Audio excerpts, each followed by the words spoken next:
नमस्कार, मैं हुसैन रिजवी। पीयूष जैन पर जीएसटी रेट से जुड़ी बड़ी खबर आ रही है। डीजीजीआई ने साफ किया है कि पीयूष जैन की जीएसटी इंटेलिजेंस की जांच जारी है। मीडिया में जो खबरें चल रही हैं कि पीयूष जैन ने 52 करोड़ टैक्स जमा करा दिया है, वो खबर बेबुनियाद है। डीजीजीआई ने प्रेस रिलीज जारी करके बताया है कि पीयूष जैन के घर से 197 करोड़ से ज्यादा कैश मिला है और उस कैश को टर्नओवर बताकर 52 करोड़ में सेटलमेंट की बात गलत है। डीजीजीआई ने साफ किया कि पीयूष के घर से मिला कैश एसबीआई में जमा करवा दिया गया है। हमारे संवाददाता निर्णय कपूर इस पर और ज्यादा अपडेट के साथ जुड़ रहे हैं। निर्णय, डीजीजीआई को ये बातें आकर क्यों बतानी पड़ी? ऐसी क्या बातें चल रही थी जिसके बाद डीजीजीआई ने आकर के कंफ्यूजन दूर किया है? देखिए हुसैन, जिस तरह से आपने देखा अखबारों में जो खबरें आ रही थी, जो मीडिया के कुछ सेक्शन में लगातार ये क्लेम किया जा रहा था कि डीजीजीआई ने जो रकम पीयूष जैन के घर से बरामद हुई है नकदी, उसको टर्नओवर मान लिया है और उसके आधार पे ही अब उसका गुड्स एंड सर्विस टैक्स जो है वो कैलकुलेट किया जाएगा।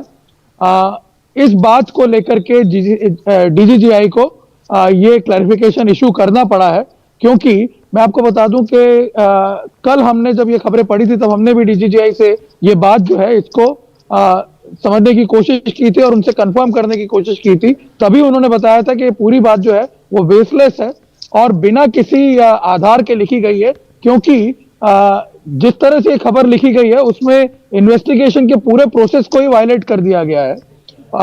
जो प्रेस रिलीज में भी अब क्लैरिफाई किया गया है, हमें बताया गया था कि इन्वेस्टिगेशन के प्रोसेस में अगर कोई आरोपी अपना स्टेटमेंट लिखवाता है तो उसके स्टेटमेंट को फेस वैल्यू पे स्वीकार नहीं कर लिया जाता है। उसके स्टेटमेंट को बकायदा स्क्रूटनी की जाती है, उसकी जांच की जाती है और इन्वेस्टिगेशन के प्रोसेस में जो तथ्य सामने निकल के आते हैं उसके बेसिस पे टैक्स लायबिलिटीज जो है वो तय की जाती है। और इस केस में यदि देखें तो अधिकारियों का ये कहना है कि इस पूरे मामले की जांच अभी बाकी है और इनफैक्ट इस जांच में करीब 1-1.5 महीना भी लग सकता है, क्योंकि इतने सारे डॉक्यूमेंट हैं, इतनी बड़ी रिकवरी है और जांच में बहुत सारे पहलू जो हैं उनकी जांच होनी है।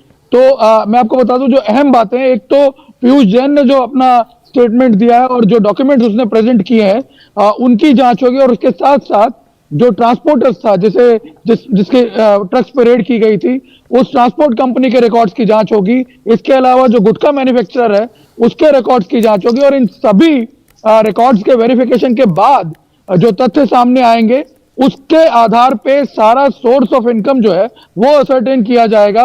उसके बेसिस पे ये तय किया जाएगा कि पीयूष जैन कितना सच बोल रहा है और कितना झूठ बोल रहा है और उसके बेसिस पे ही बाद में उसकी तमाम जो टैक्स लायबिलिटीज हैं वो असर्टेन की जाएंगी। यानी आप अंदाजा लगाइए कि एक स्टेटमेंट आया और मीडिया के कुछ सर्किट ने उसको सीधे सीधे जो जांच एजेंसी है डीजीजीआई उसके कंक्लूजन के तौर पे उसको ले लिया। तो ये निहायत ही कुछ इस तरह की बातें पीयूष जैन के वकीलों की तरफ से भी की जा रही थी कि अगर टैक्स चोरी हुई है तो वो जितना टैक्स बनता है वो हम अदा कर देंगे और उसके बाद पीयूष जैन जो है वो छूट जाएंगे। ज्योत्सना पाटनी मेरी सहयोगी इस वक्त न्यूज रूम से जुड़ रही। ज्योत्सना, प्रेस रिलीज में डीजीजीआई की तरफ से क्या कहा गया, क्या क्या बड़ी बातें उसमें जरा बताइए। बिल्कुल हुसैन, जो प्रेस रिलीज डीजीजीआई की तरफ से सामने आई है उसमें जो स्पेक्यूलेशंस सामने आई थी उसका जिक्र है और उस स्पेक्यूलेशंस पे क्लैरिफिकेशन भी दिया गया है। तो मैं आपको वो सिलसिलेवार तरीके से पढ़ के बताती हूँ। दरअसल ये सबसे पहला पैरा है, इसमें लिखा हुआ है in the context of ongoing investigation by the DG of GST intelligence in the case and its proprietor Shri Piyush Jain wherein a total cash मतलब 197.49 करोड़ टोटल कैश मिला है, 23 करोड़ सोना यहां से मिला है और बहुत सारे हाई वैल्यू डॉक्यूमेंट्स और सामान इस घर से बरामद किया गया है। और रिपोर्ट्स के मुताबिक ये कहा गया था कि in certain sections of the media that DGGI has decided to treat the cash recovered as the turnover of the manufacturing unit. मतलब ये जो कैश यहां से रिकवर किया गया है ये उनकी इनकम का टर्नओवर है और process proceed accordingly. Some press reports have even stated that after admitting his liabilities, Shri Piyush Jain has, with the approval of DGGI, deposited a total amount of 52 crore as tax due. मतलब ये जो पूरा turnover इनका जिसको consider किया गया था उसमें से 52 करोड़ टैक्स बना, वो टैक्स का अमाउंट DGGI को दे दिया गया है और उन पर कोई केस नहीं बनता है, ऐसा मीडिया रिपोर्ट्स में जिक्र किया गया था। कुछ न्यूज़पेपर्स ने, कुछ संस्थानों ने इसे छापा भी था और thus it has made out the department has agreed with the deposition of Shri Piyush Jain and finalized the tax liability accordingly। और ये भी लिखा गया है कि ये ऑलरेडी जमा हो चुका है पीयूष जैन की तरफ से। अब ये जो दूसरा पैरा है जो बहुत महत्वपूर्ण है, उसमें ये लिखा गया है, these reports are purely speculative without any basis and seek to undermine the integrity of the ongoing investigations which are being carried out in the most professional manner based on specific intelligence against the party। मतलब ये जो सारी बातें सामने आ रही हैं ये सिर्फ स्पेक्यूलेशन है, इनका सच से कोई लेना देना नहीं है। और अभी आगे लंबी जांच होनी है और ये जांच का सिलसिला लगातार चल रहा है। एक बार फिर से हम निर्णय के पास चलते हैं। निर्णय, डीजीजीआई ने अपनी प्रेस रिलीज के जरिए क्लियर कर दिया है कि जो सारी बातें मीडिया के एक सेक्शन में हो रही हैं वो बेबुनियाद हैं, उनका कोई वजूद नहीं है। गुजरात कनेक्शन का भी एक जिक्र हो रहा था निर्णय कि गुजरात लेकर के जाएंगे पीयूष जैन को, वहां पर भी कुछ छानबीन होनी है। इस मामले में डीजीजीआई की तरफ से कोई जानकारी दी गई है? देखिए, शुरू से हम इस केस को फॉलो कर रहे हैं और हमने अधिकारियों से तब भी ये पूछा था जब पीयूष जैन को गिरफ्तार किया गया था कि क्या उसे अहमदाबाद लाया जाएगा, तो उन्होंने तभी इनफैक्ट इस संभावना को एक तरह से अंडरमाइन कर दिया था, उस पर खारिज नहीं किया था। लेकिन उनका यह कहना था कि भाई पहले हम देखेंगे, क्योंकि जो भी इवेंट्स हैं, सीक्वेंस ऑफ इवेंट्स, वो सभी यूपी में हो रही हैं और लोकली पहले उसको इन्वेस्टिगेट किया जाएगा और अगर जरूरत पड़ेगी तभी अहमदाबाद लाया जाएगा। जरूरी नहीं है कि अहमदाबाद यूनिट ने अगर रेड की है तो उसे अहमदाबाद लेकर के आया जाए।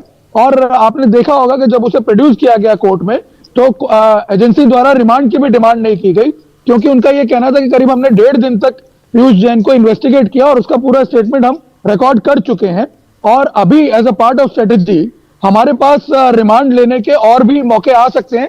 जो नए फैक्ट्स जब लाइट में आएंगे तब हो सकता है कि हम उसकी रिमांड लें, इसीलिए वो जो पॉसिबिलिटी है उसको अभी हमने ओपन रखा हुआ है और इसीलिए पीयूष जैन को जुडिशियल कस्टडी के हवाले कर दिया गया। और बेसिकली उनका यह कहना था कि अरेस्ट करने का पर्पस ही यही था कि वो जुडिशियल कस्टडी में रहे ताकि वो कोई और एविडेंस वगैरह जो है उसे डिस्ट्रॉय ना कर पाए या लोगों को इन्फ्लुएंस ना कर पाए। तो ये जो पर्पस था जांच एजेंसी का वो सर होता है उसके जेल में रहने से।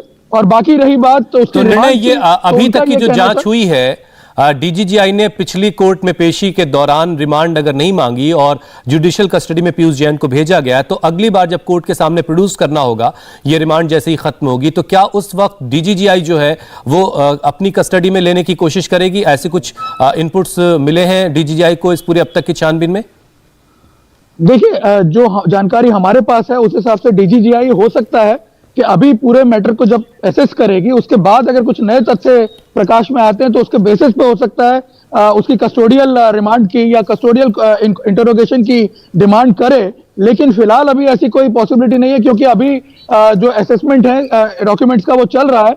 लेकिन इतना जरूर है कि उसकी बेल को, अगर बेल के लिए अपील की जाती है जुडिशियल कस्टडी, तो बेल को अपोज करेंगे, तो उसका विरोध जरूर करेंगे। बिल्कुल बिल्कुल। इंडिया टीवी हर वक्त हर जगह डाउनलोड करने के लिए सर्च करें India TV news Google play store या ऐप स्टोर पर।